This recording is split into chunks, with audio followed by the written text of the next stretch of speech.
사실은 이게 마음속에서 뭐 사라졌던 적이 없었던 것 같아요. 사실은 초등학교 때, 뭐 중학교 때, 고등학교 때 전부 다 쭉 이제 키에 대한 콤플렉스가 굉장히 있었기 때문에 하늘과 땅 차이다. 거의 극락에 가까울 정도로 엄청난 변화다. 몸소 그거를 많이 느끼고 있어요. 저 깜짝 놀랐어요. 아니 원장님께서 영상통화를 하셔가지고 답변을 해주시고 하시더라고요. 근데 저도 이제 30년 넘게 살면서 병원 왔다 갔다 많이 해봤을 거 아니에요. 처음 봤어요. 이런 진짜 의사 선생님은.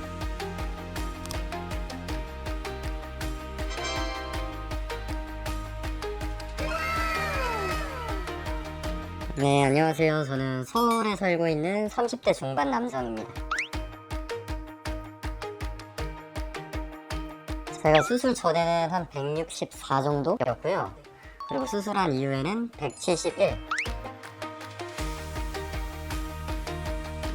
저는 종아리 이제 속성수술을 받았습니다. 종아리를 하신 이유가 따로 있으셨을까요? 키가 이제 165가 안 되다 보니까 키 수술에 대해서 관심 있게 좀 자료를 찾아봤거든요. 근데 통상적으로 봤었을 때 비율도 좋아 보이고 많은 분들이 선택한 이제 종아리 속성술을 받게 되었습니다. 비율적인 면 봤을 때 좀 어떠신 것 같으세요? 여성분들이 힐을 신으면은 굉장히 이제 비율이 좋아 보이잖아요. 그거하고 마찬가지로 종아리를 이제 7cm를 늘리다 보니까 비율이 좀 굉장히 좋아 보인다. 이렇게 생각을 하시면 될 것 같습니다. 이 수술을 알게 된 거는 사실은 한 15년 전쯤? 근데 이제 아무래도 비용적인 부분도 분명히 있고 그리고 시간적인 부분도 많이 이제 소요가 되다 보니까 제가 이제 어느 정도 자리를 좀 잡고 이제 돈도 어느 정도 모았었을 때 그게 나이가 30대 중반이 됐더라고요. 그래서 그때 이제 하게 된 거죠.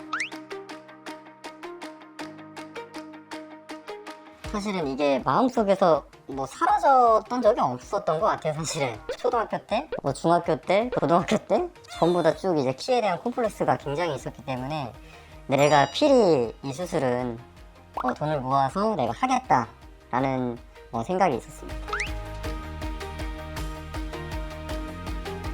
굉장히 많이 받죠, 사실은. 근데 이렇게 말씀드리기 조금 뭐할 수도 있는데 이번 정형외과가 조금 키 수술에 대해서는 압도적이었다. 후기라든지 이런 여러 가지 측면이 솔직히 다른 데에는 그렇게 깊게 찾아보지가 않았다. 너무 압도적으로 차이가 많이 나니까. 그러니까 제가 이렇게 딥하게 들어가기 전에는 무서운 그런 이제 글들이 많아서 고민을 많이 했었는데 깊이 파고 들면 들수록 충분히 부작용 없이 잘 끝낼 수가 있는 수술이구나 라는 거를 제가 알게 돼가지고 바로 이제 진행을 하게 된 거죠. 수박 겉핥기로 알면은 위험해 보일 수도 있지만 조금 더 딥하게 공부를 해보면은 그렇게 위험한 거는 아니다. 제가 사실은 키 수술 카페가 있는지를 몰랐어요. 그리고 1차 수술 받고서도 몰랐어요, 사실은. 근데 수술 받고 막 이제 아파서 막 알아 누워 있는데 옆에 이제 한 이틀인가 빨리 수술 받으신 분이 이거 카페 있다. 새벽에 아파서 잠 안 올 거다. 카페 들어가서 글 좀 올리고 좀 공감 좀 해라. 그럼 좀 덜 할 거다. 그래서 그때 이제 알게 됐거든요, 사실은. 그래서 그때 이후로부터 쭉 꾸준히 도움을 받았어요, 저는. 그리고 도움을 이제 많은 분들한테 또 드리기도 했었고. 진짜 솔직히 말씀드리면은 제가 한 2년 전쯤에 처음 수술을 받았다고 했잖아요. 그때는 진짜 너무 아파가지고 막 내가 진짜 이거 다시는 못한다라고 생각을 했었는데 지금 지나서 생각해보니까 난 무조건 또 한다. 진짜 지금 컨디션이 너무 좋고 그렇기 때문에 만약에 돌아간다고 하더라도 저는 100% 다시 할 것 같습니다. 1차 통증 같은 경우에는 그 통증 수치가 제 1부터 10까지 있다고 말씀드릴게요. 1차가 한 7 정도 수술 통증. 근데 7, 8의 통증이 묵직하게 좀 오래 가요. 한 3시간 이 정도 이렇게 가거든요. 근데 2차 수술 같은 경우에는 1차보다 훨씬 아파요. 통증 수치가 한 9 정도? 진짜로? 근데 대신 짧아요. 한 1시간 정도 딱 아프면은 이제 금방 나아집니다. 네, 그리고 3차 같은 경우에는 그거는 1, 2차에 비하면 사실 별것도 아니고 굳이 말씀드리면 5 정도? 수술 통증은 짧죠. 한 1시간 정도? 그 이후로는 말도 안 될 정도로 엄청나게 좋아지고. 일단 저 같은 경우에는 스트레칭 2시간 그리고 걷기 2시간 원장님께서 말씀하셨는데 그건 최소 해야 되는 단위를 말씀을 하셨다고 생각을 하거든요. 그래서 저 같은 경우에는 발 딛지도 못할 정도로 아플 때는 이제 까치발 슬리퍼라고 있거든요. 그걸 한다든지 아니면 스트레칭 벨트를 한다든지 그렇게만 진행을 했고, 컨디션이 좀 좋아서 내가 그래도 걸을 수 있다, 뭐 통증이 아예 없진 않아요. 사실은 계속 통증을 달고 가는 거기 때문에 통증이 있기는 한데 참을만하다 하면은 저는 거의 잠자는 시간 제외하고서는 계속 재활을 했던 것 같아요. 걷는 거는 최소 한 3시간 이상씩은 걸었고, 보드 같은 경우에도 최소 3시간 정도 탔고, 그리고 침대에서는 이제 까치발하고 벨트를 계속 했기 때문에 잠자는 시간을 제외하고서는 24시간을 한 거죠. 저 같은 경우에는 키 자체가 평균보다도 한참 미달이었기 때문에 죽고자 생각하면 못할 게 없다고 생각을 하고서 임했거든요. 근데 이게 시술이 좀 많이 유명해지면서 이제 어느 정도 평균 키가 이상 되시는 분들도 수술을 막 하시려고 오시더라고요. 카페 가입하셔가지고 막 물어보시다가 금방 탈퇴하시고 하시더라고요, 보면은. 근데 그렇게 가벼운 생각으로 만약에 이 수술을 임한다라고 하면 제가 봤었을 때는 좀 많이 힘들 거예요. 제가 어디 카페에서 들었었나 했었는데 어떤 분께서 연장 통증이 너무 심하셔가지고 2cm 정도만 하시고서 그만두셨다라고 하시는 분들도 계시더라고요.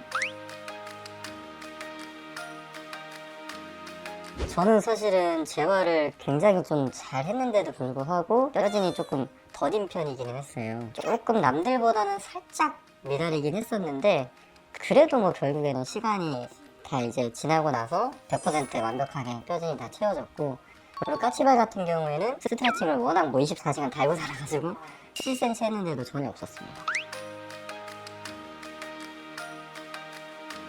제가 원래 생각을 했던 건 실연장 이제 8cm를 생각을 했고요. 그런데 이제 연장술 자체가 직접 경험을 해봐야지 아는 것 같아요. 이게 머릿속에 8cm, 9cm 해야지 해도 그 고통을 이빨 깨지듯이 진짜 참고 산다고 하더라도 자기만의 맥시멈이 오거든요.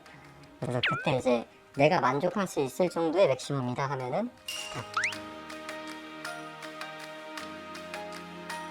일단 부모님한테는 제가 말씀을 안 드렸고요. 수술하고 1차 끝나고 2차 한 다음에 말씀을 드렸어요. 그러니까 이제 쇠통이 없을 때죠.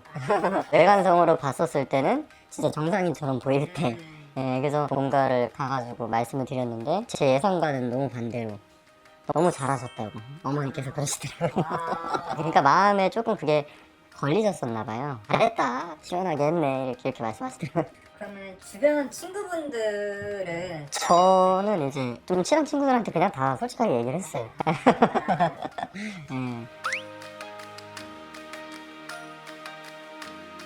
이제 간단하게 설명을 드리면은 그 유튜브 같은 데다 키 작은 남자 이렇게 검색을 해보면 한 168, 9 아니면 171, 2 이렇게 나오신단 말이에요. 그래서 키가 너무 작아가지고 옷이 맵시가 안 받고 여자한테 인기도 없고 이렇게 말씀들을 하신단 말이죠. 근데 그분들이 160 초반에서 중반이 안 돼 보셔서 그렇게 말씀하시는 거예요.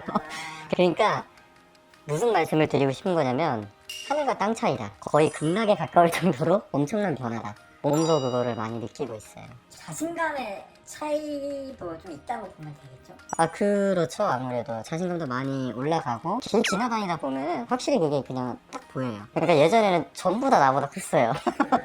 근데 지금은 나보다 작은 사람도 있고 비슷한 사람이 많구나. 그러니까 이게 또 케바케이긴 한데 제 컴플렉스 중에 하나가 뭐였냐면 3달이었어요 제가. 그러니까 운동을 해도 종아리에 이제 근육이 잘 안 붙는 그런 체형이었거든요. 팔도 마찬가지로. 근데 이제 속성술을 하면서 제가 종아리가 좀 두꺼워졌어요. 그래서 오히려 좋더라고요. 그래서 그 외관적으로 보기에는 오히려 좋아졌다. 그리고 운동 능력 같은 경우에는 그 전력 질주 했었을 때 살짝 늦어진 감은 있기는 해요. 그건 어쩔 수가 없는 것 같아요. 근데 그거 외에는 뭐 불편한 거는 딱히 없지 않나 생각이 드네요. 사실 제가 뭐 여성이 아니기 때문에 흉터 부분에 대해서는 크게 신경을 안 써서 그래서 저는 괜찮은 것 같아요. 그럼 반바지도 그냥 가면 네, 저는 그냥 입습니다. 네. 이게 수술 비용이 다가 아니거든요. 왜냐면 카페에 보면은 가끔 그런 분들이 계세요. 이제 수술하려고 하는데 뭐 이제 얼마 남았다 이러시는 분들 많이 계시거든요. 근데 그렇게 하시면은 큰일 나거든요, 진짜로. 부가적으로 나가는 돈이 너무나 많기 때문에 그런 거를 생각을 하면은 금전적인 타격은 조금 있다. 그리고 저는 이제 사업을 하는데 제가 반년 넘게 일을 못 하다 보니까 계속 적자였어요. 그래서 그거를 하면 수술비보다 훨씬 더 많은 비용이 발생을 했기 때문에 그런 출혈은 조금 있다. 하지만 다시 태어나도 무조건 한다. 아, 진짜. 네, 그렇죠. 제가 이제 수술이 끝났기 때문에 시원하게 말씀을 드리면 만약에 160 중반에서 뭐 초반 정도 되신다라고 하시면 정말 스트레칭 진짜 열심히 하시고 정말 제일 열심히 하셔서 최소 7cm는 하셔라. 왜냐면은 제가 한 6cm에서 사실 포기를 하려고 그랬거든요. 너무 힘들어갖고. 근데 그랬으면은 아마 진짜 후회했을 거예요. 그래서 충분히 스트레칭하고 남들보다 조금 더 열심히 하면은 1, 2cm 정도는 더 할 수 있다. 그래서 나중에 후회하기 싫으면 조금 힘들더라도 열심히 하셔라. 이 말씀을 꼭 드리고 싶어요, 진짜로. 아, 한 차례 있었네요. 1차 수술 받은 이후 바로 직후. 한 1시간 정도? 네. 그리고 하루 지난 이후로부터는 사실 없었지. 네. 아, 원장님, 진짜로 감사하다는 말로는 표현이 다 안 될 정도로 제 인생에 너무너무 큰 부분을 해주셔서 너무너무 감사드리고, 이 수술 자체가 작은 수술이 아니잖아요. 환자분들이 걱정들을 많이 하셔서 1대1 홈페이지 거기다가 이제 상담을 남기면은 저 깜짝 놀랐어요. 아니 원장님께서 영상통화를 하셔가지고 답변을 해주시고 하시더라고요. 그러니까 저도 이제 30년 넘게 살면서 병원 왔다 갔다 많이 해봤을 거 아니에요. 처음 봤어요, 이런 진짜 의사 선생님은. 만약에 진짜 키 수술을 고민을 하고 계신다라고 하시면은 광고나 알바 이런 거 아니고 정말 진심을 다해서 환자를 생각하시는 원장님이시니까 일본 정형외과에서 수술을 받으셨으면 좋겠습니다.